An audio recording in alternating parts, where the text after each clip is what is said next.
Hey guys, big welcome to this new series. I am so hyped to get this series out.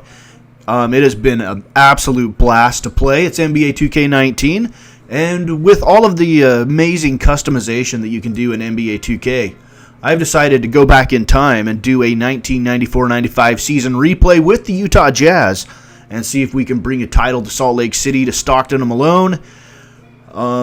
The Jazz in this season in 94-95 won 61 games and came out with the third seed.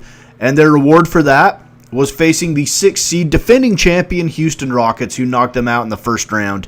So we're going to replay that season, see if we can have a different outcome. And first off, I want to just admit that there are errors in this, rosters-wise. Some of them more egregious than others. For example, Dennis Rodman is playing with the Bulls, and I don't believe he was quite there yet. I think he was still with San Antonio. Also, Dikembe Mutombo is with the Hawks. I think he was still in Denver. I'm not 100% sure. So I did not make these rosters. I found them and downloaded them. So they're not 100% accurate. I've found some errors, but I would say they're about 85% accurate.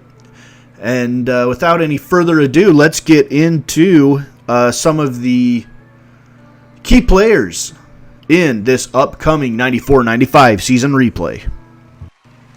Let's start with the Eastern Conference, starting out with the Philadelphia 76ers. Allen Iverson, I believe, might have been a rookie that year, and he has Derrick Coleman alongside him. In Milwaukee, you've got Vin Baker, Ray Allen, and Glenn Robinson, a very good core of young players for the Bucks. They're a definite playoff contender.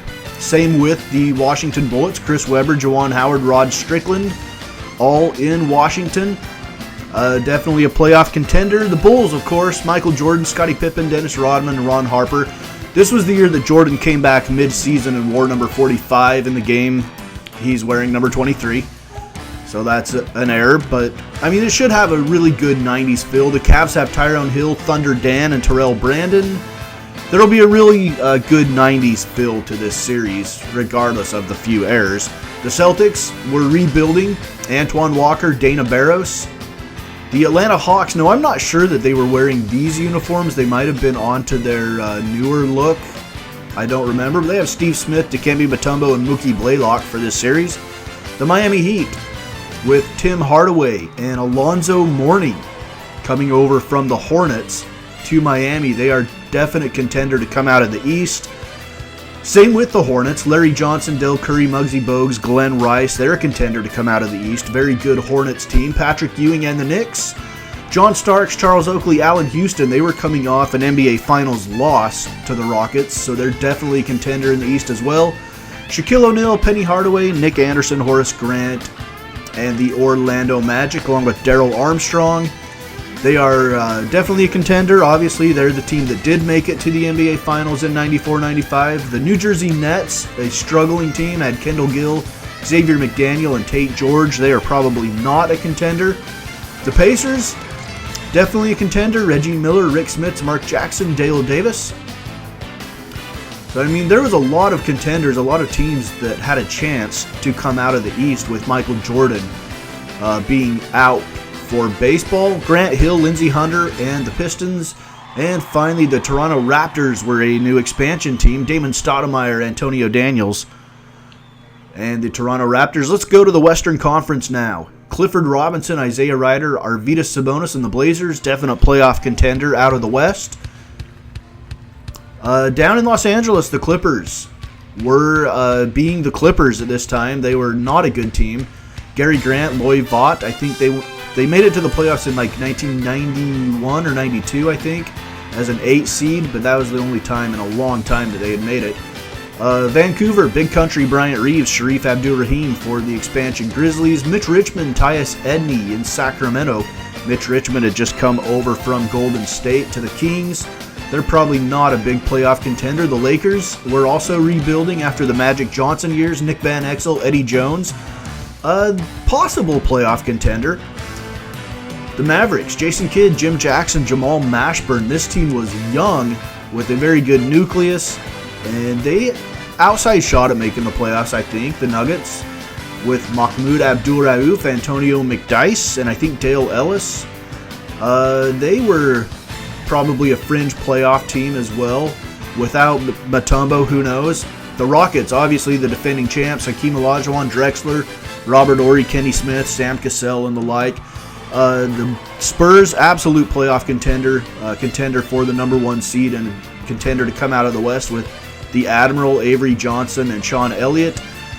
The Suns, Kevin Johnson, Charles Barkley, they had lost Dan Marley at this point, but they were still a very good Western Conference team. The Sonics, also a playoff contender, Gary Payton, Sean Kemp, Detlef Schrempf, as well as Hershey Hawkins and Big Sam Perkins. The Timberwolves, young, upcoming team, Stephon Marbury, Kevin Garnett. I believe Garnett might have been a rookie this year. Stephon Marbury was young as well. And the Golden State Warriors with Chris Mullin, Latrell Sprewell. They're a playoff contender. I think in the 94-95 season they had some injuries that kept them from the playoffs.